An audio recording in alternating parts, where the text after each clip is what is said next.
Fala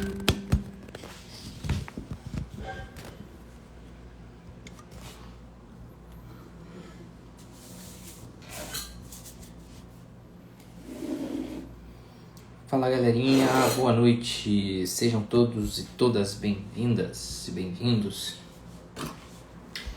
Muita alegria que nós voltamos a fazer lives, conversar por aqui. Alguns temas que são de total interesse de vocês e meu também, claro. Hoje com uma convidada especial que talvez não tenha melhor pessoa para falar sobre esse assunto por aqui, que há pouco tempo lançou um curso sobre o tema, né, de um conteúdo riquíssimo, e que tem ajudado muitos casais nesse sentido. Não vi ainda se ela entrou aqui, quando ela der o tchauzinho dela eu chamo ela aqui para começar a conversar com a gente. Enquanto ela não aparece, eu peço que vocês gentilmente me avisem se vocês estão me vendo bem, me ouvindo bem. A Larissa já entrou aqui e nós vamos começar já, então, essa nossa conversa. Se tiver todo mundo me vendo bem, me ouvindo bem, dá aquele joinha, chama a galera, manda um aviãozinho lá pro pessoal pra gente já começar a nossa conversa com tudo, beleza? Hoje eu vou botar o tema aqui, nós vamos falar sobre as linguagens do amor. Deixa eu fixar aqui pra galera perdida. Sempre chega perguntando. Parem de mandar coisa. O negócio tá subindo aqui, eu não consigo fixar. Beleza, agora vai. Então deixa eu procurar aqui a solicitação da Larissa. Agora vai.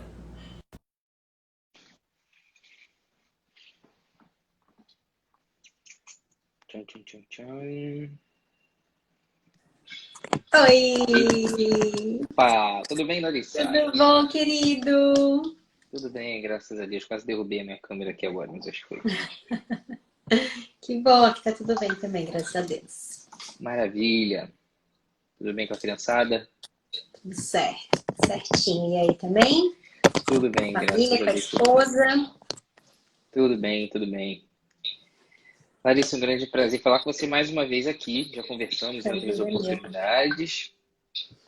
E, óbvio, a gente sempre acha, né, que vai ter muito tempo para falar e a gente começa assim, meio divagando, tudo mais. Eu queria já que você começasse se apresentando para a galera, para poder conhecer, né, quem ainda não conhece seu trabalho eventualmente. Eu acho difícil aqui que possa se apresentar, que você possa se apresentar para essa galera, para que eles comecem eles comecem a acompanhar o seu trabalho daqui para frente também. Eu sou Larissa, sou psicóloga, moro em Florianópolis, Santa Catarina. Tenho 3 filhos, a Catarina, que tem 5 aninhos, o Francisco, que tem 1 ano e meio, e tô grávida do Antônio, de 33 semanas, quase chegando aí para se juntar à nossa família. Sou casada, vai fazer 7 anos agora esse ano. 7 anos, gente, calculei certo? Calculei 7 anos. E é uma alegria estar aqui contigo também. Sempre um prazer. Muito bom, muito bom. Bom, Antônio, inclusive, é um nome muito cotado aqui em casa para filhos homens. Então, fica aí, amor que está aqui nos ouvindo. Amor, isso é um sinal divino, viu? Você tem que aceitar a minha sugestão de nome. Mais um. Bom, então, começando sobre o assunto da live de fato, né? O assunto que nos trouxe até aqui, e a gente conversava um pouco sobre isso antes de entrarmos ao vivo, de que é claro que é importante, né? A gente conversar sobre as linguagens do amor e entender de fato como esse amor pode ser demonstrado, como esse amor pode ser compreendido, na verdade, pela nossa esposa, pelo nosso esposo, né?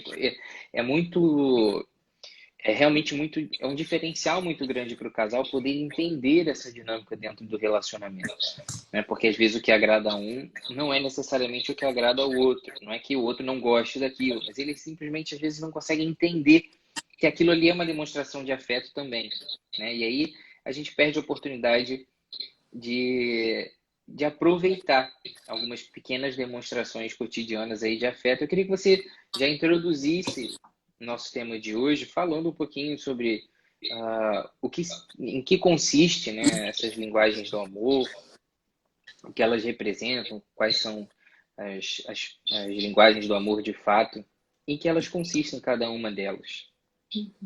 Ótimo.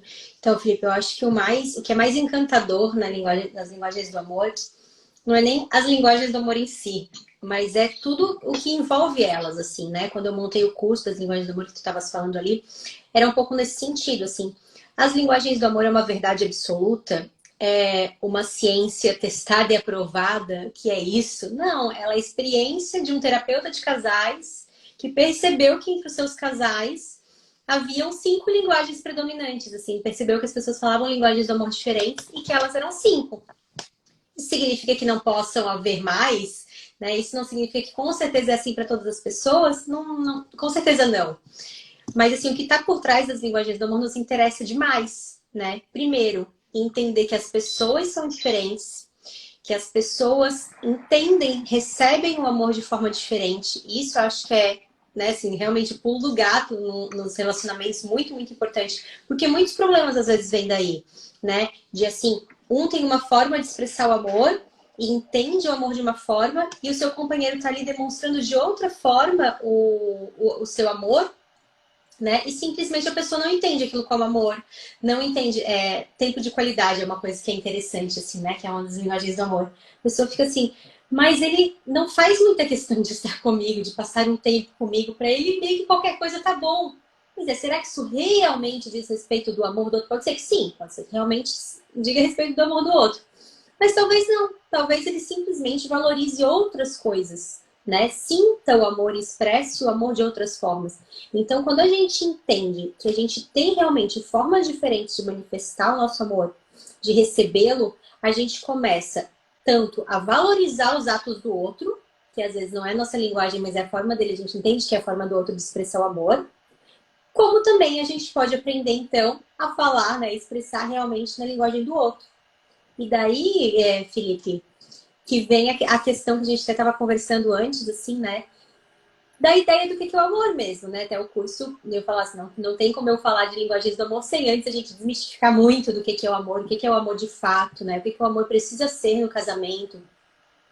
Porque no final das contas é isso, o amor não é um sentimento, né? O amor, ele é uma ação para o outro, é a gente fazer as coisas pela felicidade do outro, é a gente querer o bem do outro no sentido mais profundo da palavra, querer que o outro se aperfeiçoe, melhore, atinja a sua finalidade, né? Assim, enquanto ser humano. Então, o amor, ele precisa caminhar nesse sentido. As linguagens do amor, elas vêm ao encontro disso tudo, né? Porque se eu quero de fato amar o outro, eu quero que ele se sinta amado. Eu não quero simplesmente amá-lo, eu quero que ele se sinta amado, eu quero amado, eu quero que ele seja de fato feliz, né? Que ele de fato seja uma pessoa plena para atingir as suas potencialidades, assim.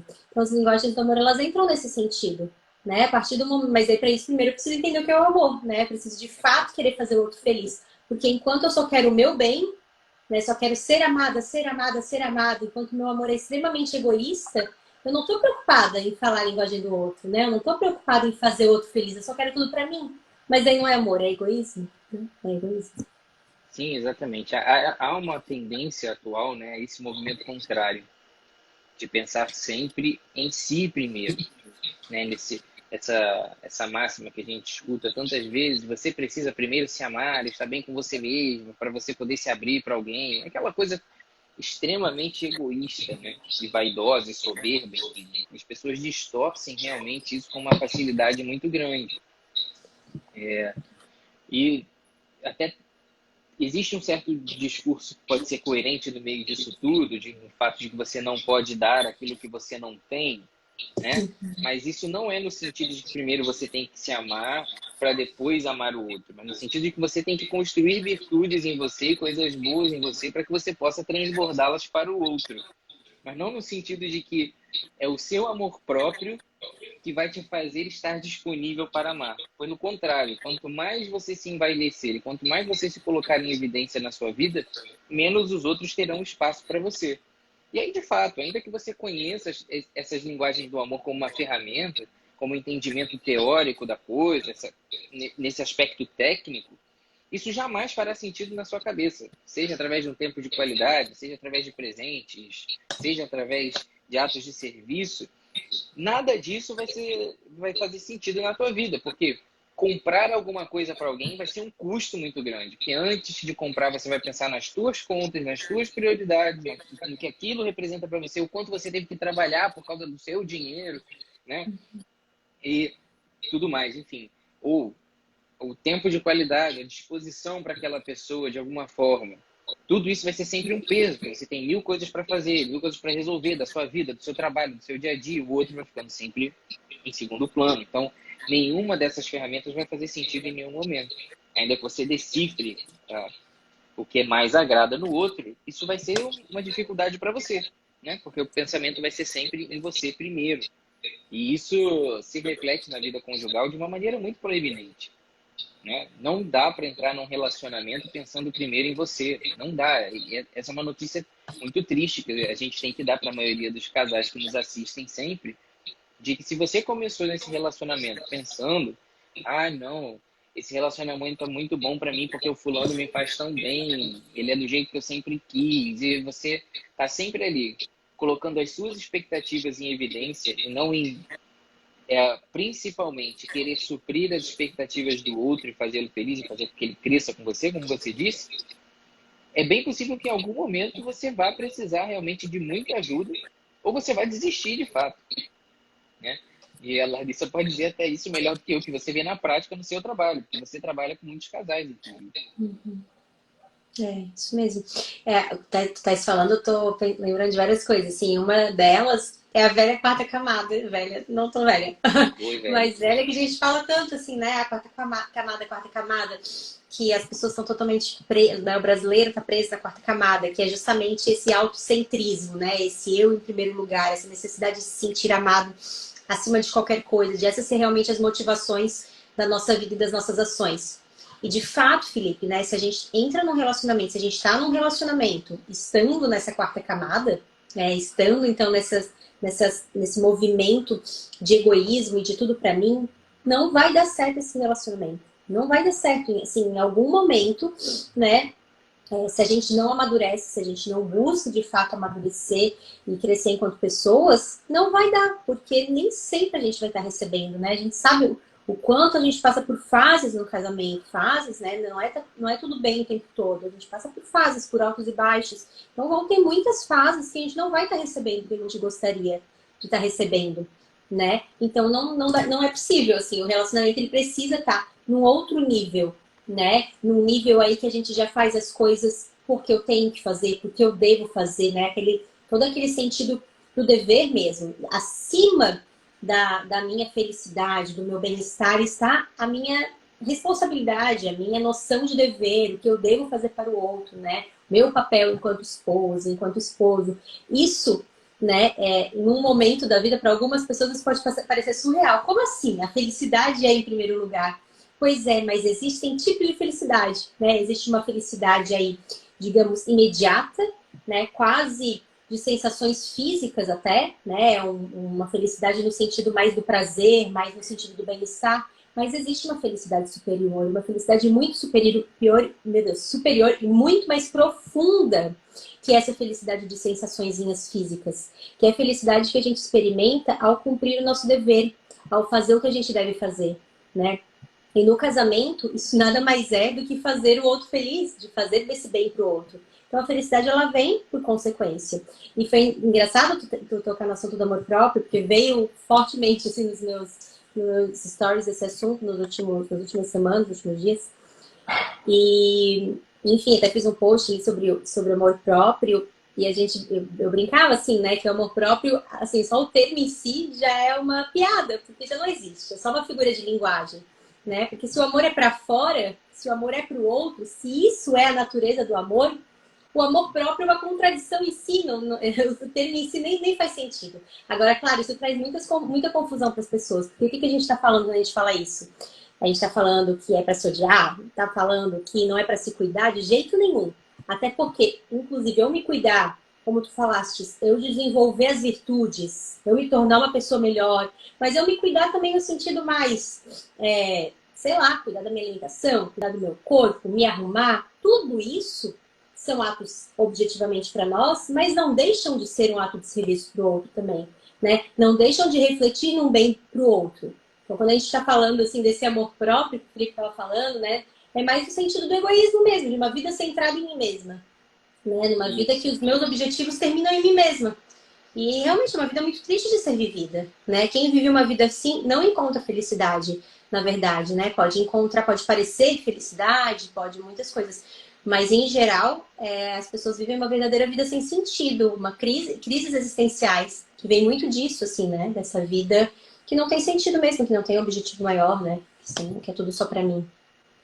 Sim, é realmente esse apego, quase que mesquinho mesmo, às suas próprias necessidades mais imediatas. É claro que todos nós temos necessidades, né? E a gente não deve se descuidar. É o que você fala, que você acabou de falar muito bem. Esse amor próprio não é no sentido do cuidado consigo mesmo, né? É justamente um, um apego obsessivo pelo seu conforto, pelos seus pequenos prazeres, seus pequenos desejos, que na grande maioria das vezes essas nossas vontades mais imediatas, essas nossas necessidades mais imediatas, elas estão ali condicionadas de alguma forma à nossa conveniência mesmo, né? Toda vez que a gente faz um julgamento sobre uma determinada situação e a gente faz aquele discernimento sobre o que é bom e melhor naquele momento, sobre o que é certo e errado, a gente, na grande maioria das vezes, a gente está caindo na tentação de se colocar como senhor da nossa vida e tomar a decisão baseado não no que é de fato certo e errado, no que é de fato bom e justo, né? Mas no que é de fato bom para nós. Uhum. E quando a gente constrói uma vida conjugal, um relacionamento qualquer, porque aqui talvez tenham mulheres que estejam na realidade do namoro, do noivado, enfim, que não são propriamente ainda, não experimentam ainda essa vida conjugal familiar ali, né, do lar, de fato. Mas toda vez que você constrói essa vida pautada nas necessidades do outro, nesse olhar constantemente para o outro, é ali que você está, na grande maioria das vezes, desviando desses instintos de estar sempre discernindo de que aquilo que é o melhor é o que você quer. Porque quando você debruça o seu olhar sobre as necessidades do outro, você está se esvaziando mais e trabalhando mesmo pelo que é o amor de fato, que é esse movimento de doação, né? Esse movimento de entrega. E isso exige, de fato, uma postura muito atenciosa para o outro, né? Isso, a gente às vezes estuda isso muito bem, né? A gente conhece todas as linguagens do amor, a gente conhece e entende a natureza espiritual da vida conjugal, a gente conversa sobre teologia do corpo, mas a gente às vezes descuida dos elementos práticos que fazem com que aquilo ali se torne uma realidade possível para nós. Que era justamente aquilo que a gente conversava um pouco antes, de que tá bom, a gente precisa aprender as linguagens do amor como, né, uma maneira de decifrar ali o comportamento do outro e trabalhar para o que lhe agrada, mas como é que a gente vai chegar até esse ponto? Né, de não fazer com que isso seja mais um conhecimento acumulado e que não se transforme, e que se transforme de fato em uma mudança de atitude. Para isso, você precisa primeiro estar atento ao outro. Se você não olhar para fora nunca, você vai sempre correr o risco de estar correndo ali em torno do próprio rabo, né?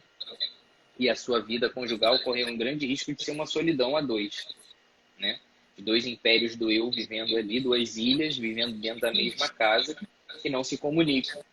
Então, acho que uma das coisas mais importantes que a gente precisa falar aqui hoje, né, é esse olhar generoso sobre o outro, né, que nada mais é do que uma expressão de amar, né, desse amor que transborda, né, esse amor que não guarda para si aquilo que é bom, só de fato, mas que olha para o outro com essa necessidade de transbordar, que olha para o outro com a necessidade de que ele compartilhe da tua alegria. E, ao mesmo tempo, esse olhar que é caridoso, que é generoso, no sentido de ser paciente, de entender que o caminhar do outro é muito diferente do teu, né?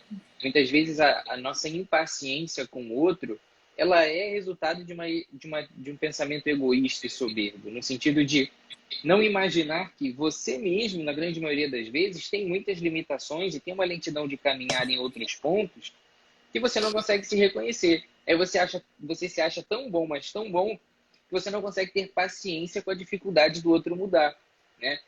não consegue ter paciência de esperar os outros aos poucos mudarem os seus defeitos, né? É, exatamente isso. E tu falaste das nossas, das nossas necessidades, né? Que todos nós temos nossas necessidades emocionais. Isso eu acho uma coisa bem importante de trazer também. Porque assim, a gente fala dessa questão, Felipe, de a gente não tem que ficar buscando se sentir amado, enfim, né?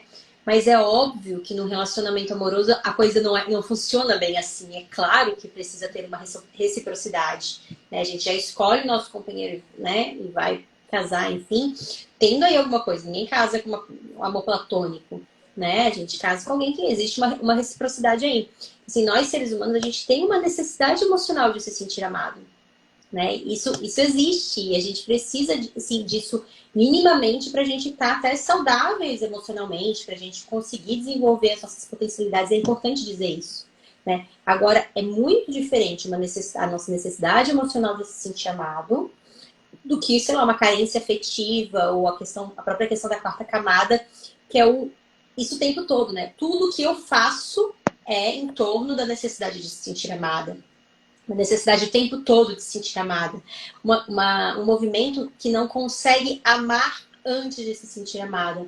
Então, né? Isso são coisas diferentes. Agora, é claro que no relacionamento amoroso, no relacionamento conjugal, eu preciso também me sentir amada, né? De uma forma saudável, como que isso vai se dar? De uma forma que não vai ser o tempo todo, eu vou conseguir amar também, né? Mas no geral do relacionamento, né? Talvez nesse segundo eu não esteja me sentindo amada, mas assim, a gente não fica se perguntando isso a todo momento. Uma pessoa madura, né? E que tem uma necessidade emocional natural, assim, digamos assim, de se sentir amada, ela não vai estar pensando nisso o tempo todo. Né? É quase um balanço do relacionamento como um todo. Assim, tu olha pro relacionamento, tu olha pros teus dias, pras semanas, pra tua vida, me sinto amada? Me sinto amada. Me sinto. É uma coisa assim, um pouco mais generalizada. E quando, né, fala das linguagens, então a gente tem 5 linguagens do amor, né? Não sei se todo mundo aqui conhece, que é palavras de afirmação, que então são essas palavras de apoio, de encorajamento do outro, seja os elogios, mas pode ir um pouco além, assim, né? Pode ser as palavras mesmo de apoio nos projetos, né? O apoio do outro, o encorajamento do outro.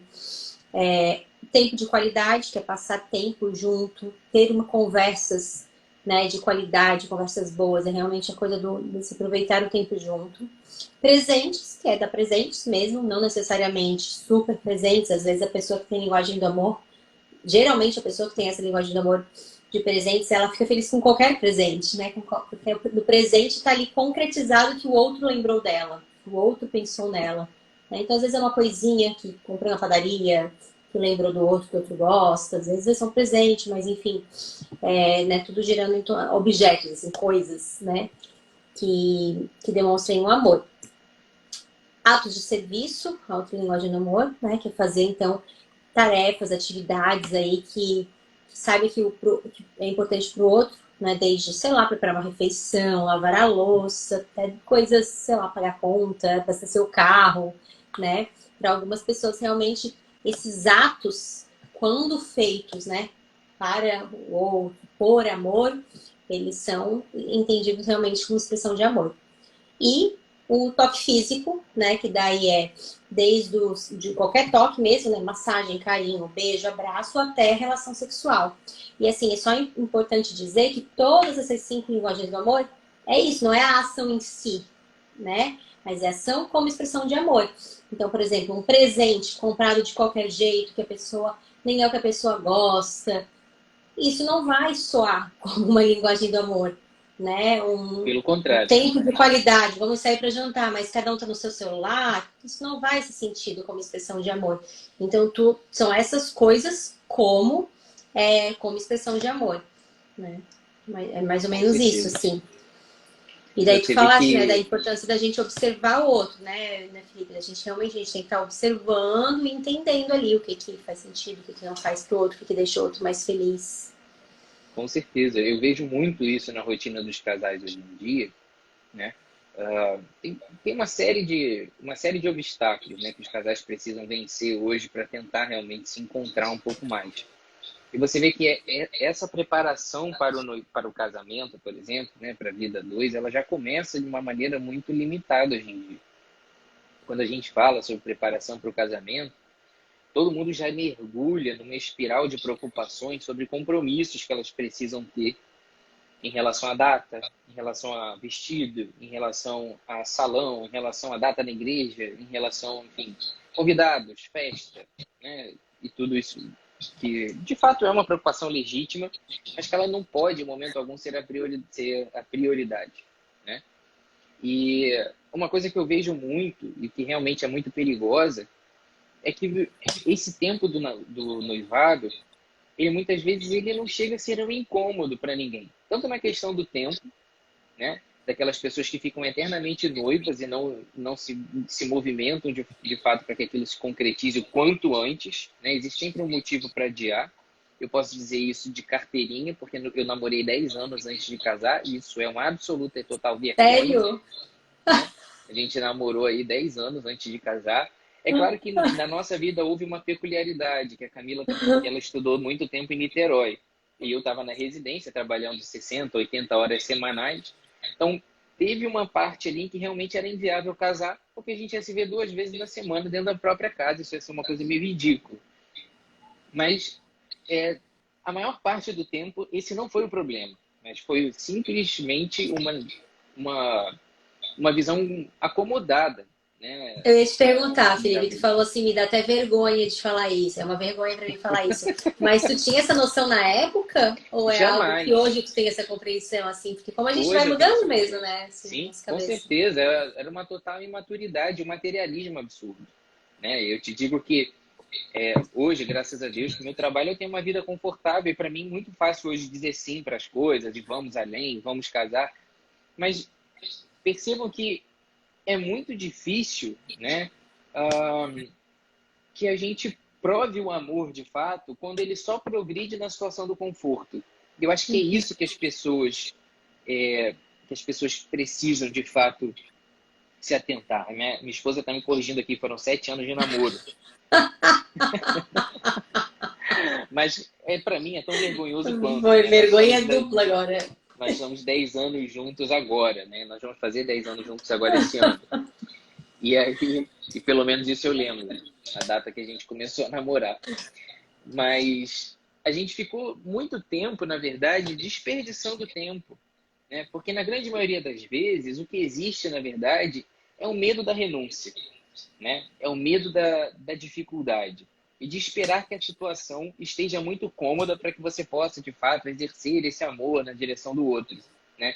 E isso é realmente muito perigoso. Você, há pouco tempo, comentou no direct comigo sobre os posts que eu estava fazendo sobre a questão de paternidade, abertura à vida. E o pensamento é muito para esse lado também, né? As pessoas têm uma tendência a fazer esse amor transbordar na situação de conveniência. E claro, é sempre válido que em algum momento você se toque que está na hora de você expandir ali, fazer o teu coração se alargar, né, nesse sentido.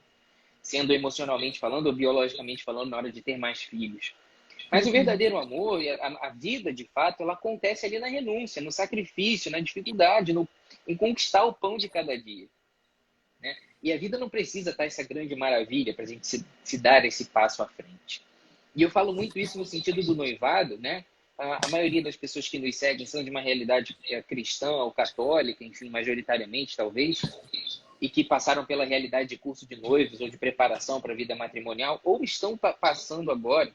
E a gente vê, na grande maioria das vezes, um curso de noivo de mamão com açúcar ali, né? Uma coisa super light, e que eu sempre brinco de que assim como no curso de noivos, né, nos hoje chamados de encontros de preparação para a vida matrimonial, mas no noivado em si, né, independente das ferramentas que a igreja te dê para se encontrar e se preparar para o matrimônio, mas o momento do noivado em si, muitas vezes é um momento muito água com açúcar mesmo, né?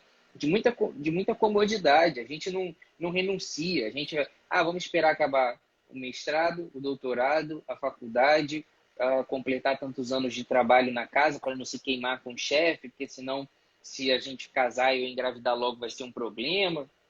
Quer dizer, você A gente pensa assume em para tudo, sua né? vida. É uma loucura, assim. O É quase plano uma da sua vida vida é o plano do calculada teu nessa chefe, fase, assim. né? Na grande maioria das vezes, o plano da tua vida é o plano do teu chefe. Isso é uma coisa bizarra, né? É o medo de se queimar no trabalho, ditando a tua vida pessoal, né? Quando, na verdade, isso deveria ser a segunda parte, né? Uma segunda prioridade. E nesse sentido, muitas vezes, no noivado, a gente não exerce, né, uma coisa que é fundamental para que a gente possa chegar a se agradar de fato nessa presença com o outro, que é o exercício dessa intimidade, que é nada mais é do que construir um lugar próprio do casal, onde só eles conseguem chegar, né? Nas conversas bobas do dia a dia, nas pequenas coisas, de chegar e conversar e descobrir de fato a comida que o outro mais gosta, o restaurante que o outro mais gosta de frequentar, qual é a viagem que o seu esposo, a sua esposa sempre quis fazer, né? Porque daí, às vezes, surge a possibilidade de você exercer essa linguagem do presente dessa maneira, né, mais profunda. Porque às vezes você não vai dar um grande presente, mas você vai levar a pessoa para fazer um passeio que ela sempre quis fazer, né? Ou vai comprar alguma coisa para ela que ela sempre quis, que às vezes vem do papo da infância. Eu sempre quis fazer tal coisa, mas meus pais não tinham dinheiro para fazer. E às vezes essa coisa nem é tão absurda assim, mas você demonstra uma inclinação ao outro, né, tão grande, um tempo de atenção tão grande a ponto de dar a ele algo que tem valor e que custa no nosso material tão pouco. Então as pessoas se acomodam muito e às vezes não há essa preparação de fato de encontrar ali também, eu acho, o defeito do outro, né? Não no sentido de ter isso como uma arma para ficar apontando para o outro, não, mas no sentido de entender que amar é renunciar, né? E isso passa por viver esses momentos assim desagradáveis, né? Por se misturar nessa experiência pessoal que enxerga os defeitos, que não é uma visão romantizada do outro, que enxerga todas as suas limitações, às vezes a sua imaturidade. E aí, muitas vezes, esses casais não construíram essa vida em comum na preparação do namoro, do noivado e tudo mais. E quando chegam e são colocados entre quatro paredes, onde não tem mais para onde correr, a coisa muitas vezes não flui, porque não tem aquela intimidade, não tem aquela comunicação, a coisa não acontece porque simplesmente nunca aconteceu. Só que agora, ninguém mais vai para a casa do papai e da mamãe. Se a coisa não acontece, fica todo mundo ali parado dentro daquelas quatro paredes e a coisa tem que se resolver. E aí, quando resolve na marra, na grande maioria das vezes, vai para o lado do atrito, ao invés de ir para o lado da conciliação, né? Quando não vai pro divórcio, né? Quando não vai de fato, daí é. realmente voltar para casa da mãe e do pai também, entre aspas. Mas sabe o que tu estás falando agora, Felipe? Não deixa de ser a questão de a gente só é capaz de amar aquilo que a gente conhece, né? Então, assim, como que a gente vai de fato amar e ser amado se também a gente não para conhecer o outro, se a gente não se revela, né, para que o outro de fato nos conheça. Então, muitas vezes a gente, né, os casais vivem como desconhecidos, assim. Por um lado, não se abrem, né? Por outro lado, não se interessa de verdade pela vida do outro, pelo trabalho do outro. O que ele faz no seu trabalho, de fato, né? A gente se contenta ali, sei lá, em saber o nome do trabalho, mal sabe o que o outro faz. Não conhece, às vezes, né? Nossa, quantos casais que a gente vê, assim, né? São casados há anos, às vezes não sabem coisas básicas ali dos valores do outro, dos planos. Às vezes, lá com tantos anos de casamento, começam com a discussão de que um quer ter filho, outro não quer ter filho. Como assim? Né? São coisas essenciais que a gente precisa buscar conhecer no outro, né? Na pessoa que a gente escolhe dividir a nossa vida. Então, tudo isso entra nessa questão do quanto a gente precisa buscar, de fato, conhecer. Né? E para de fato conhecer também, a gente precisa conviver. A gente precisa dialogar, a gente precisa ter tempo junto.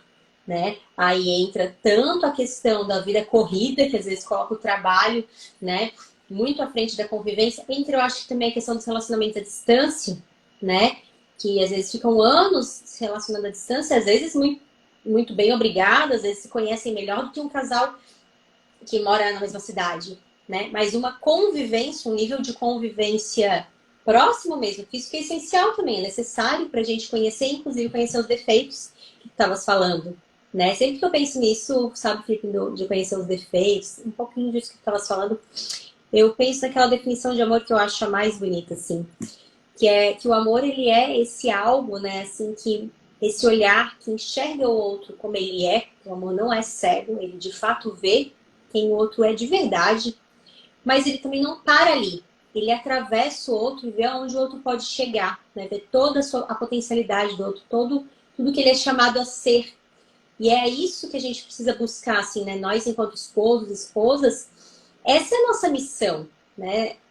Quando eu disse que a missão é fazer o bem do outro no sentido profundo, é nesse sentido. Eu preciso ajudá-lo a alcançar o que ele é chamado a ser, né? O que que eu estou fazendo hoje para que o meu marido possa ser uma pessoa melhor do que ele foi ontem, para que ele possa atingir isso tudo que ele é chamado a ser, né? Assim, todas essas potencialidades que às vezes nem ele mesmo vê, né? E é justamente o amor, esse olhar de uma pessoa que ama, que às vezes é esse impulsionador, é esse algo, né, que faz assim, que a gente necessita mesmo, às vezes, né, para atingir as nossas potências.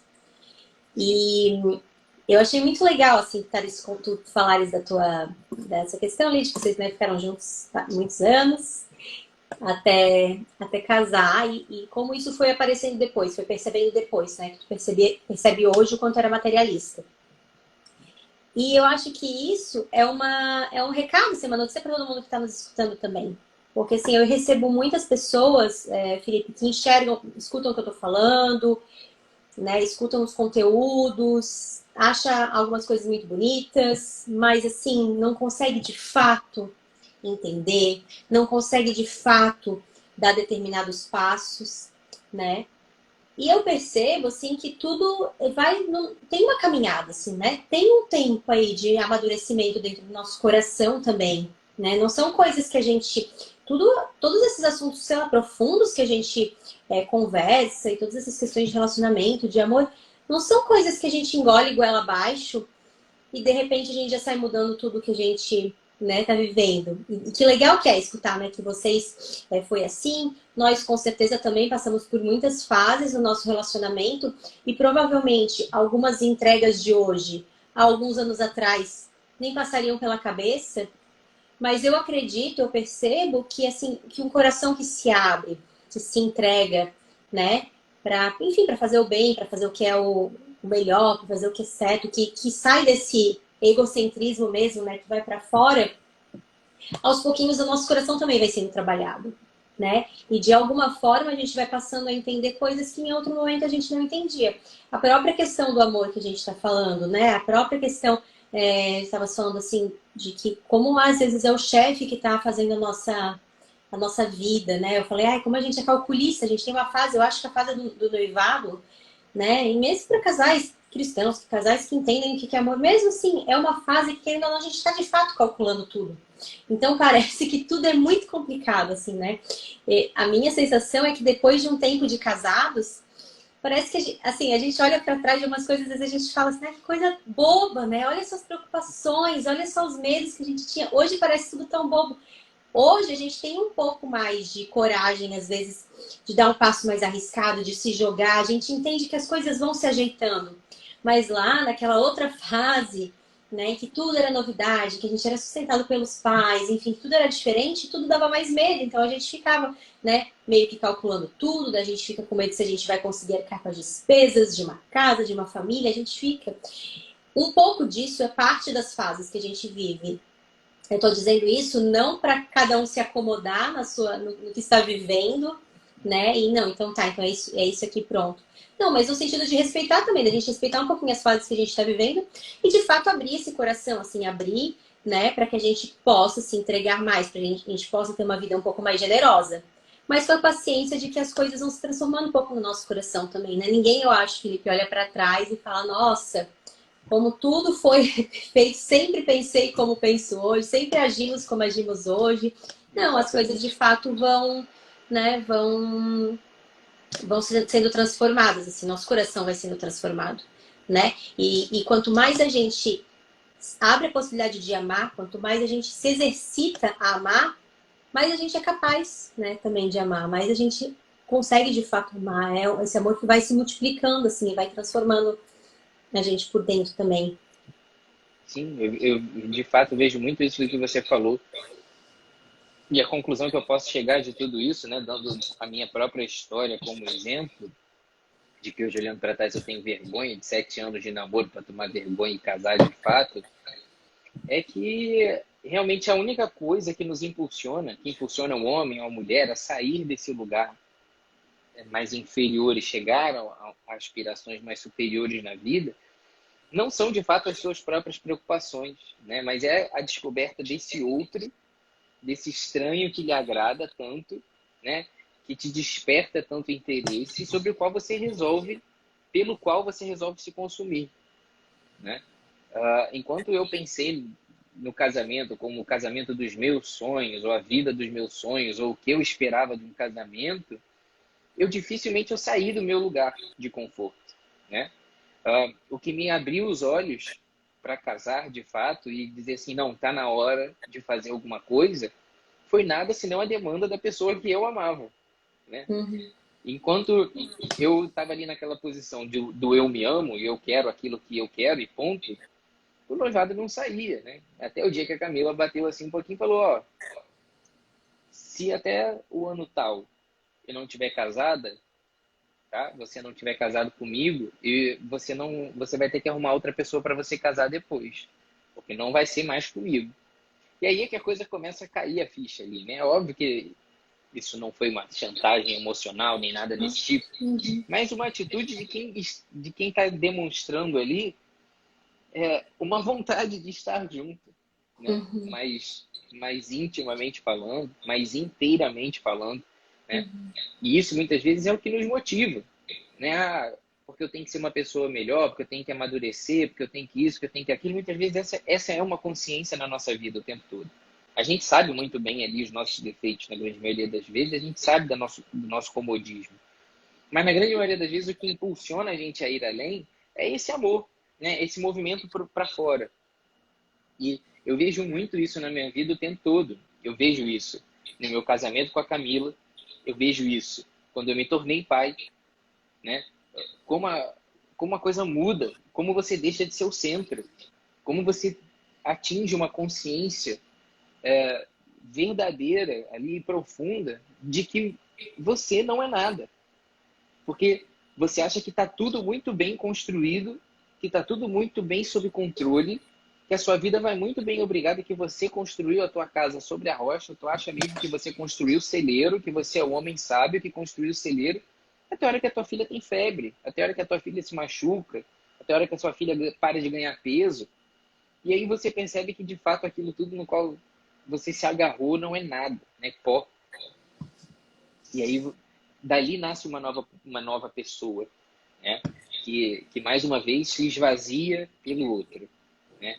E eu vou te dizer que, de fato, nos dias em que eu mais me sinto realizado, é nos dias em que eu me sinto menos inútil, né? Naqueles dias em que eu mais me consumo pela minha família, em que eu mais termino o meu dia cansado, exaurido, é o dia em que eu mais sinto assim, porra, valeu a pena esse dia. Às vezes aquele dia que eu tô pós aquela batida de trabalho assim direto, que às vezes eu trabalho direto, eu trabalho todos os dias praticamente até sábado e alguns domingos eu trabalho. E aí às vezes no domingo que eu não trabalho é aquele domingo que eu falo assim, pô Camila, dá uma força aí com a Maria Alice para acordar mais tarde nesse domingo. Aí beleza, acordo mais tarde. E sabe que naquele dia, apesar de ser necessário esse descanso, é um dia que me dá uma agonia de ter acordado tão tarde, ter perdido um monte de coisa, né? Então, a gente precisa se consumir mesmo, né? É que São José Maria Escrivá falou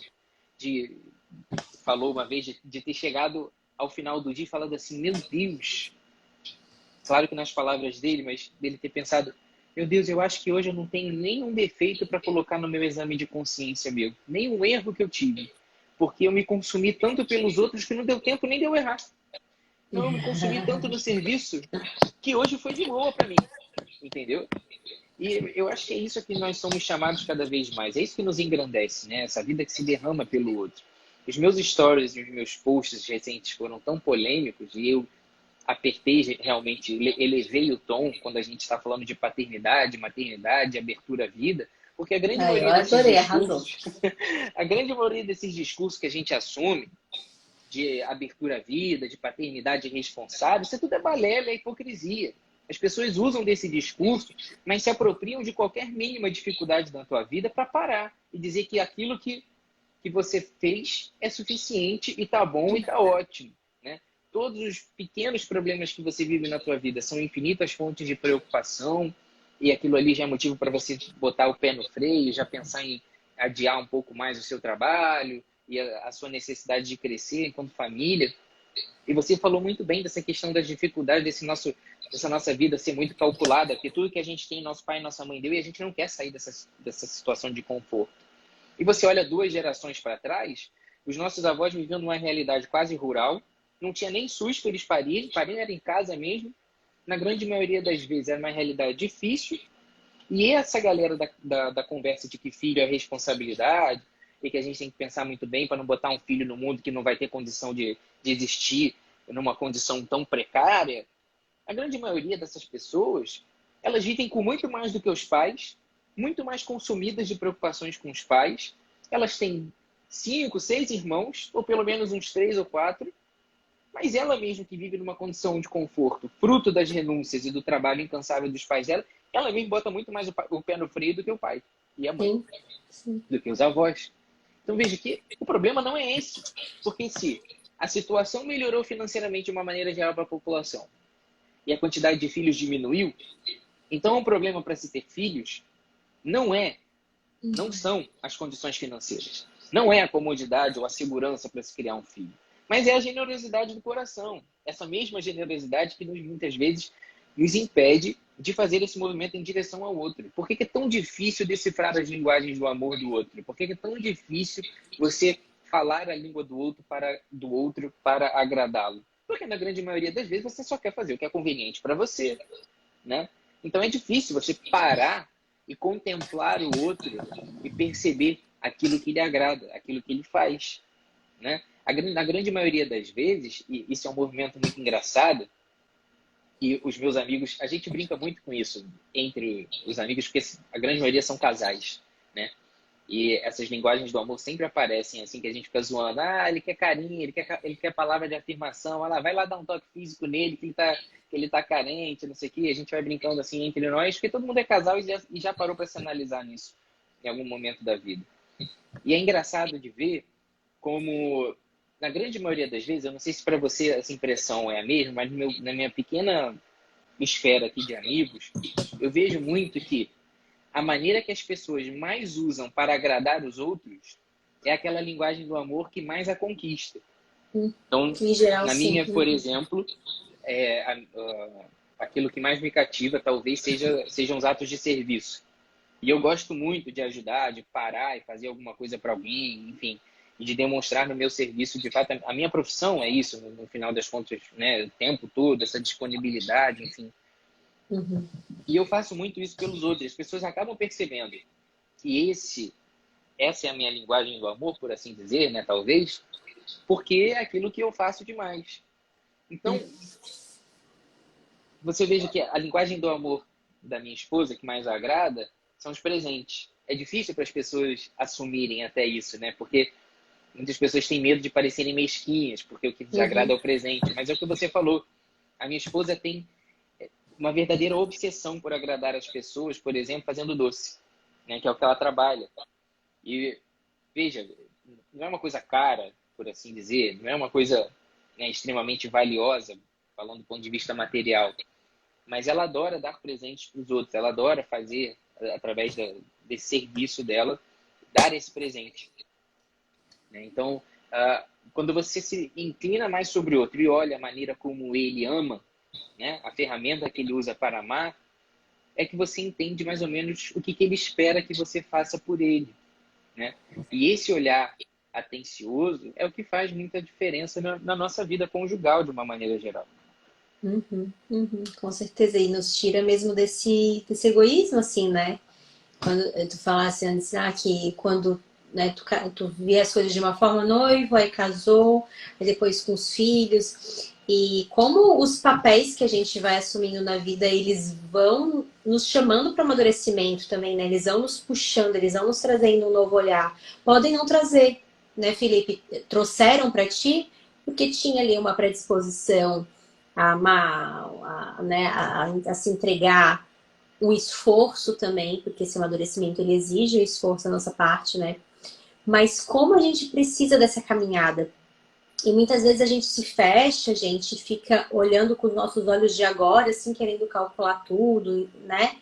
E mal imaginamos que, assim, não é bem assim, né? A gente vai, espera-se, né?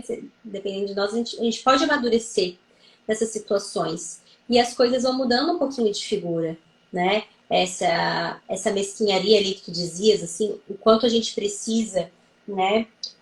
Eu gosto de pensar quando a gente vai tomar decisões, assim, passos que a gente não sabe se deve dar, se não deve dar, a gente pensa assim, qual é a pior possibilidade? Qual é o pior cenário nessa decisão, né? Muitas vezes o pior cenário é assim, né? A gente brinca assim, tá, qual que é o pior cenário? É a gente parar de pedir iFood. O pior cenário pra gente hoje talvez fosse esse, sabe? É talvez deixar de comprar umas coisas mais caras no mercado, parar de pagar algumas assinaturas que a gente paga todo mês. Tá, pior das hipóteses pode ser que a gente tem que pedir um empréstimo, sabe? Mas assim, se a gente vai indo, às vezes a gente só tá imaginando uma situação ideal, né? E a gente toma as nossas decisões baseadas na situação ideal, como tu falaste, né? Da demora ali pra de fato casar, mas a gente vai baseando numa situação ideal. E se a gente fizer o processo contrário, né? Tá, não é a situação ideal, mas qual é a pior coisa que pode acontecer na nossa situação nesse momento para tomar determinada decisão? Por exemplo, um filho, né? Por exemplo, casar. Ah, não é a situação ideal, não temos. Mas e aí? A pior possibilidade é algo possível? É algo que a gente consegue resolver? É algo que cabe na nossa realidade? Porque se é, daí já entram as questões das prioridades. E não de fato, daí não é mais, né? Não dá de ficar dando desculpinhas. Não podemos casar, não podemos ter um filho, enfim, por causa da situação financeira. Será que não podemos? Vamos passar necessidade, né? Ou isso só vai exigir da gente alguns sacrifícios, né? Alguns movimentos aí também que também ninguém vai morrer. E daí, se é isso, aí entra, bom, então tá, então o que eu estou escolhendo? Vamos botar então o nome nos bois, né? Eu estou de fato acreditando que não temos condições, por exemplo, de ter um filho, ou eu estou escolhendo entre o meu bem-estar e um filho? E estou escolhendo bem-estar. Eu estou escolhendo entre o gorgonzola ou o filho? O iFood e o filho? Né? A viagem para o exterior ou o filho? Né? Porque assim, essa coisa da responsabilidade, né? De termos filhos, essa responsabilidade, temos que ter, não podemos botar o filho no mundo irresponsavelmente, e a questão financeira, falou isso a pessoa que viaja para o exterior uma vez por ano, né? Diz isso a pessoa, enfim, então assim, a gente realmente é muito mais sobre prioridades. É muito mais sobre prioridades e sobre os nossos egoísmos. E assim, não tem problema nenhum falar isso, né? Não tem problema nenhum, porque é importante a gente se enxergar, assim, é importante a gente saber dar o nome das coisas, o nome que realmente tem, né? E como eu falei antes, a gente passa por processos. Hoje eu olho para trás algumas decisões, nesse sentido que a gente está falando, e falo, meu Deus, como eu fui egoísta. Mas naquele momento não parecia nem um pouco um egoísmo, né? Parecia algo muito, muito verdadeiro, assim. Então essas coisas também vão mudando no nosso coração, mas é importante que a gente enxergue, né? Que a gente enxergue até para a gente poder tomar decisões melhores no futuro. É o que eu falava, eu não tiro o pé desse discurso em relação à generosidade na vida conjugal em nenhum sentido. Porque eu sei que esse discurso, mais ou menos, esse discurso, não é bem assim, que a gente tem que ter responsabilidade, como é que você vai pagar isso para a criança, como é que vai pagar aquilo, como é que vai ser a sua casa, não sei o quê, não. Eu já passei por todo esse discurso, eu sei, meu Isso, amigo. No final né? das Todos contas, nós. era eu sendo mesquinho, medíocre mesmo, entendeu? E hoje eu olho, eu tenho vergonha disso. E eu precisei tomar essa paulada da vida e ver que em um determinado momento estava tudo fugindo do meu controle. E eu nessa obsessão de ter tudo maravilhosamente bem dentro da minha casa, né, no final das contas, quando eu quis ter filho, nós perdemos o nosso bebê. E quando eu não quis, o bebê chegou. E aí depois que o bebê chegou e a gente achou que estava tudo sob controle, veio uma crise de novo. Então assim, é nessa que a gente vai aprendendo que, de fato, essa vida, né, pautada em construir um celeiro bem grande, né, é uma vida de louco, como diz o próprio Cristo, né? Amanhã te pedirão a tua vida e isso tudo que você botou dentro do celeiro, para quem vai ficar. Esse velho papo, né, tem que ter isso, tem que ter aquilo outro, que eu não quero abrir mão disso e daquilo. Eu não quero abrir mão da viagem, das minhas roupas, das minhas saídas, dos meus momentos a dois com a minha esposa, com o meu esposo. E você vê que as pessoas que vivem consumidas por esse discurso, elas, para adiarem essa paternidade, né, essa generosidade na vida conjugal, elas não têm nem a viagem, nem a roupa cara e nem o filho. Então, é sempre se consumindo por essa ideia de uma vida melhor, que nunca vem e que também não tem filho no meio. Porque o que falta, na verdade, não é a condição ideal, mas é a generosidade de saber que no pouco a gente consegue fazer muito, né? Então, claro que a gente está aqui falando sobre linguagens do amor e parece que não tem nada a ver com isso, mas pelo Não, e já contrário, né? formação de tudo Se a possível. gente não consegue entender o básico, se a gente não consegue entender o básico, né? Que essa vontade genuína de olhar para o outro só, ah, só vem no coração de quem entende de que sozinho nós não somos nada. Então, todos esses conhecimentos, eles perdem o sentido, eles perdem o valor, eles não conseguem ser exercidos dentro da vida conjugal de maneira nenhuma. Vou te dar um outro exemplo prático, muito óbvio, que aconteceu hoje comigo. Dificilmente eu boto minha filha para dormir, porque ou eu chego, ela já está dormindo do trabalho, ou eu chego, eu tenho 1000 coisas para fazer e a minha filha, e aí eu dou banho nela no máximo e a minha esposa bota ela para dormir. A consequência disso é que a minha filha não associa, na grande maioria das vezes, estar no meu colo com dormir, estar no meu colo para brincar ou alguma coisa diferente. Ou eu cheguei em casa, abracei minha filha minutos antes dela dormir e quando eu fui deixar ela no colo da Camila, ela começou a chorar. Eu falei, Camila, vamos tentar eu botar ela para dormir hoje, vamos ver se ela vai dormir. E, cara, eu entrei aqui, faltando 10 minutos para a live, né? Por causa disso, tinha que tomar banho, tinha que fazer um monte de coisa. E eu falei, caraca, não consegui fazer nada do que eu me programei de fazer antes da live. Mas, cara, eu fiz o essencial, sabe? Isso é uma coisa que não rendeu nada, estar com a minha filha esse tempo, nesse período, e colocá-la para dormir dessa maneira, me preencheu tanto de significado, me fez sentir realmente amado e amando. Muito mais do que se eu tivesse preenchido todos os papéis que eu tenho para preencher aqui, que eu tentei e não consegui. Então, é uma vida que é um constante desafio, abdicar um pouco do eu em favor do outro, né? E as linguagens do amor são nada mais, nada menos do que as Não, maneiras de se totalmente isso. manifestar e de canalizar isso. Porque se você fica esperando, venha a nós o vosso reino, né? Mas não quer que a vontade do outro seja feita sempre, então você não vai conseguir ver sentido em nada disso. E aí você vai viver construindo uma lista de tudo que o outro tem para melhorar. E jamais será capaz de perceber um defeito sequer em você e um ponto de mudança que você precisa ter. Né? Exatamente. As linguagens do amor, elas são sobre entrega e sobre doação, né? Elas são sobre isso, elas são formas da gente entregar, da gente se doar para o outro, da gente entregar o nosso amor para o outro, né? Então, assim, falamos de muitas coisas, mas no final tudo que a gente falou é sobre entrega, né? Sobre essa entrega, essa doação para o outro, para nossa família, para as pessoas que precisam de nós. E como eu falei no início, assim, né? Realmente as linguagens do amor, elas não são uma verdade absoluta, né? Uma ciência comprovada. Então, aí, muito mais importante do que a gente saber em qual caixinha a gente se encaixa, né? É a gente ir percebendo o que faz o outro feliz. Até porque, Felipe, já foi o cronômetro que eu te aí? Já, Apareceu? faltam 2 minutos. 1 minuto e 40 agora, na verdade. Até porque eu acredito que as nossas linguagens de amor possam mudar, né? A gente teve no nosso relacionamento já fases em que foram diferentes. Então também não adianta a gente querer enfiar o outro na caixinha. A gente tem que estar o tempo todo observando e vendo o que o outro está precisando e vendo o que está fazendo o outro feliz. Às vezes a linguagem do amor dele está super preenchida, mas ele está sentindo falta de alguma outra coisa que também é importante. Porque no final das contas, essas 5 coisas são importantes para todo casamento. Nenhum casamento não precisa de toque físico, não precisa de tempo de qualidade. Todos nós precisamos de tudo isso.